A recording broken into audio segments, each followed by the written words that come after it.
Let's go sagot! Samahan ninyo ako at gagawa tayo ng pangmalakasang chicken tocino. At para maiba naman ang ulam na pambaon ng David, ang una nating gagawin, maglalagay tayo ng asukal. Hindi ko na sinukat, kayo na magtansya. Kung gaano karaming asukal ang gusto nyong ilagay. Gusto nyo ay kasing tamis ng inyong pagmamahalan, idiwaw.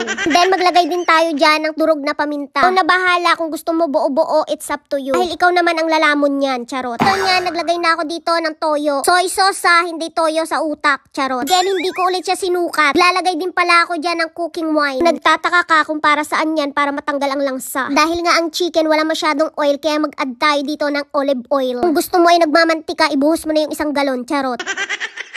Kulangan ako sa paminta kaya nag-add pala ako dyan. At para makulay ang inyong buhay, ay ang inyong manok pala, instead na gumamit kayo ng coloring food. Ano daw? Baka food coloring te. Tayo na yon, wag ka nang kumontra. Mas maganda na gumamit na lang kayo ng ketchup. Pero kung gusto nyo yung mapulang-mapula na tocino, katulad ng nabibili sa tindahan, hindi naman na gumamit ka ng food coloring. Nang mailagay ko nga lahat ng ating ingredients, nag-add pa ako ng cooking wine. Konti lang naman. Walang sukat, kayo na magtansya. Ewan ko ba, nasanay na akong hindi nagsusukat ng mga ingredients or kung ano man dyan. Lalagay rin pala tayo ng lemon juice. Gaganyanin mo muna siya para mabilis lang siyang pigaan mamaya. At para lahat ng juice ay makukuha mo. Watch and learn. Charot. Pwede mo rin pala itong pang business. And it's up to you kung anong klaseng meat ang iyong gagamitin. Instead na garlic powder, gumamit ako dyan ng fresh garlic. At dinurog ko nga siya gamit itong ating pangmalakasang tadtara ng bawang. Mas masarap kasi gumamit ng fresh garlic. At nang matapos nga yan, ihahalo na natin siya dito sa ating ginawang sauce. Lalagyan ko pa sana yan ng pineapple juice, kaso ang tigas ng pineapple juice tumigas sa loob ng fridge. Dahil nga konting asukal lang yung inilagay ko kanina, kaya naman nag-add pa ako ng 1 kutsarita. Kung iba naglalagay sila ng 2 cups of sugar, as in marami. Pero dahil pang ulam lang namin yan dito sa bahay at pang baon ng David, kaya hindi ko masyadong tinamisan. Yung sakto lang yung tamis, alat at anghang. Pampagana kasi yung anghang, kaya dinamihan ko ng paminta. Hindi ko na hiniwa ng sobrang nipis itong aking manok. Chicken thigh nga palang ginamit ko dyan na part. Dahil yun ang utos ng kamahal-mahalan, charot. So anyway, by the way, highway, kung gusto mo naman nipisan, nasa sayo yan. Dahil katulad ng sinabi ko, ikaw naman ang lalamon yan, charot. Mas magandang ikaw na lang ang gumawa ng chicken tocino mo. Dahil bukod sa matatansya mo yung mga ilalagay mong ingredients, ma-make sure mo pa talaga na ito ay malinis at masarap. And there you go, sago. Pwede mo na itong ilagay sa fridge. At pag nagutom ka, ayan na, ready to cook na lang siya. At para hindi na rin ako mahirapan kung anong klaseng ulam ang ipapabaon ko sa kanya. At diba, mabilis lang siyang gawin. Kaya ano pang bagting sa langit ang inyong ginahulat? Gumawa na kayo dyan. Para matikman nyo ang aking niluluto dito, charot. At this moment nga pala, lumilindol na naman dito sa way ko. Everyday na lang talaga, wala nang pahinga. Ano ka ba, Elon Musk? Pahingahin mo naman yan. Parang awa mo na dong. Maawa ka sa utak ko na alog-alog na, wala na akong maisip na content. Charot!